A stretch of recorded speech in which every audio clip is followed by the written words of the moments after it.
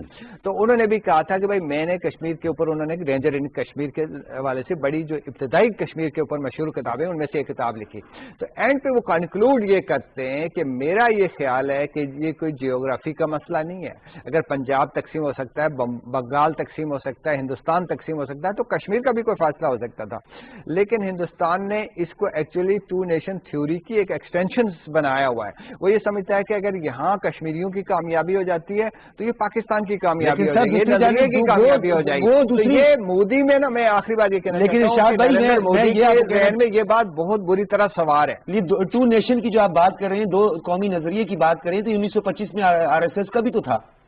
دیکھیں 25 تو گزر گیا نا, پھر اس کے بعد 47 آن ورڈ اگر آپ دیکھیں نا کشمیر کے حوالے سے اس وقت کی جو آر ایس ایس تھی اس کا بہت ایک سسٹین کریکٹر رہا ہے, بہت سسٹین رول رہا ہے. اگر آپ ہسٹری پڑھیں تو آپ کو پتہ چلے گا 47 48 اور 48 کی جو وار ہوئی تھی اس میں بھی آر ایس ایس کے لوگوں نے آ کے اپنے فوج کا ساتھ دیا تھا, اس کے ساتھ وہ کھڑے ہوئے تھے. تو یہ ایک ان کا نا ایک بہت سسٹین انٹرسٹ یہ ہے. پھر خاص طور پہ ایک بات میں آئیڈیالوجیکل جب کر رہا تھا تو آپ کو بتانا چاہتا ہوں کہ وہ سمجھتے ہیں کہ جو کشمیری مسلمان ہے اس سے پہلے ان کے لیے یہ ایک مقدس سرزمین ہے. کشمیر کو وہ سمجھتے ہیں, اس کو وہ ریلیٹ کرتے ہیں اپنے ہزاروں سالہ تہذیب کے ساتھ, مذہب کے ساتھ, کلچر کے ساتھ. وہ سمجھتے ہیں میں چاہتا ہوں اس کے ساتھ ہمیں جڑ کے رہنا چاہیے. ارشاد صاحب, میں چاہتا ہوں کہ جنرل صاحب جو ہے اسے کنکلوڈ کریں. جنرل صاحب یہ فرمائیے گا کہ اقوام متحدہ کی کریڈیبلٹی تو ہم یہ سامنے دیکھ رہے ہیں, مقبوضہ وادی جو ہے وہ گنگا میاں ہے, جسے جو چاہے آ کر جو ہے, چاہے کانگریس ہو چاہے وہ آر ایس ایس کے گنڈے ہوں, جو چاہیے اس گنگا میاں میں آ کے غوطے لگاتے ہیں. اندھیر نگری چوپٹ راج جس کا جو مرضی کرے. تو یہ جو برسلز میں 1945 میں سر جوڑ کر بیٹھے تھے دوسری جنگ آزادی کے بعد, تو عالمی جنگ کے بعد, تو بتائیے سر یہ پھر اقوام متحدہ اور اس کے ذیلی اداروں کی کیا کریڈیبلٹی رہ گئی ہے؟ آپ نہیں سمجھتے کہ ابھی ہمیں بار بار یو این پر زیادہ تکیہ نہیں کرنا چاہیے؟ دیکھیے یونائٹڈ نیشن اب اس وقت ایک ٹاک شاپ سے زیادہ کچھ بھی نہیں ہے. وہاں نشستن, گفتن اور برخاستن کے علاوہ کچھ نہیں ہوتا, کیونکہ وہ بڑی جو طاقتور 5 ملک ہیں جنہیں پرماننٹ 5 ہم کہتے ہیں, 5 ویٹو پاورز, ان کے غلام بن چکی ہے, اور ان سے زیادہ بڑھ کے امریکہ کی غلام بن چکی ہے جو سب سے زیادہ فنڈنگ کرتا ہے یونائٹڈ نیشن کی چلانے کے لیے. تو اب جب وہ ڈیپینڈنٹ ان پہ ہیں اور ویٹو پاور کی وجہ سے کوئی فیصلہ نہیں ہو سکتا, جب کشمیر میں پاکستان نے اپنا ریزولوشن موو کیا تھا تو اس وقت یو ایس ایس آر نے اس کو ویٹو کر دیا تھا, اور اس کے بعد سے یہ جو 5 ویٹو پاورز ہیں ان کی وجہ سے یہ دوبارہ قرارداد پیش ہی نہیں ہو سکی. اب بھی اس کا مسئلہ حل ہونا ہے طاقت کے ذریعے, کیونکہ ایک دنیا کو یہ بات بہت اچھی طرح پتا ہے, اور ہمارے بھی کچھ لوگوں کو پتا ہونی چاہیے جن کو شک ہے کہ ہم نے آزادی ہندوستان سے نہیں لی, ہم نے برٹش راج سے آزادی لی تھی. ہندوستان نے بھی ان سے آزادی لی اور ہم نے بھی لی, اور جب یہ ان سٹیٹس کی تقسیم کی بات آئی جن پر راج تھا انگریز کا, جب ان ریاستوں کی تقسیم کی بات ہوئی تو وہ جو انڈیپینڈنٹ ریاستیں تھیں جو ہندو راج, جو برٹش راج کے اندر نہیں آتی تھیں, ان کے ساتھ ان کے معاہدے تھے جس کی وجہ سے ان کی تقسیم کرنی پڑی.